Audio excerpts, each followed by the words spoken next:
Welcome back, my friends, to the Predictive Playbook. I'm your host, John Ryan. We're going to talk a little college football. And this Saturday is week 0. We have Illinois hosting Nebraska here to start off things in a conference matchup, in a major conference, that is, in the Big Ten. And taking a look at this game, I'm going to have an excellent pick for you at the end. But I want to just go over some of the highlights here of this matchup. Illinois had a terrible defense last year, allowing 34.9 points per game. Nebraska really wasn't that much better, and Nebraska was a historic school with a great football program, but it's fallen on tough times, and now the hero, legendary quarterback Scott Frost, who played for Nebraska, is now the head coach, and the whole program, including him, is being investigated by the NCAA for multiple infractions. So that is a tough thing to overcome, and certainly not fun for anybody. But they are traveling to Illinois, where they find themselves as a 7-point favorite against a team that last time they played, Illinois won. Both teams are going to be returning a lot of starters. Illinois I like here because they have the quarterback returning along with 9 offensive players and 9 returning starters on defense for a total of 18. And Nebraska has basically the same thing with 10 on offense and 7 on defense, and a new quarterback, but certainly a quarterback that is going to be very good for that program, I think.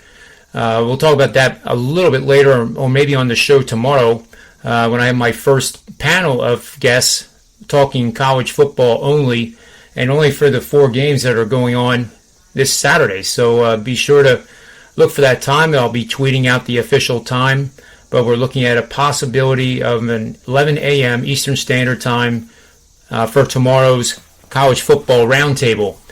So let's get right to the point here in the system. And we see here that 1 o'clock Saturday, we kick things off. We're going to bet the under in a conference matchup, and one of the teams had a horrid defense, allowing over 31 or more points per game in the previous season. And that's all there is to it, folks. I mean, this is about as simple as it gets. 73% winners, 10 seasons. So the length of it is very important because there's been a lot of different seasons in the evolution of the game of football. We've seen the Alabamas and the Clemsons and the Ohio States dominate and increase their gap over the other teams, not only in their conference but nationally. And this system still continues to work. And I think it's a good one because both Illinois' defense was what people remember most about that team last year. Only Michigan State allowed more points in the 14-team Big Ten conference. Illinois was 13th, Michigan was 12th, and that bottom part of that conference were terrible defensive teams last year. And we can chalk it up to COVID. I think things will play much, much better this year.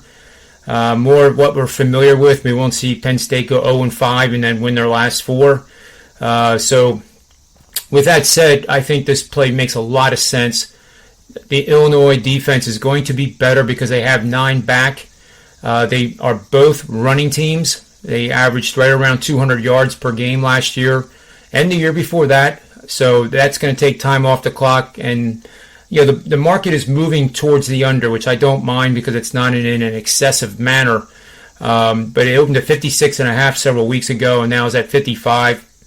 And I would continue to bet the under all the way down to 53.5 if it gets there between now and Saturday.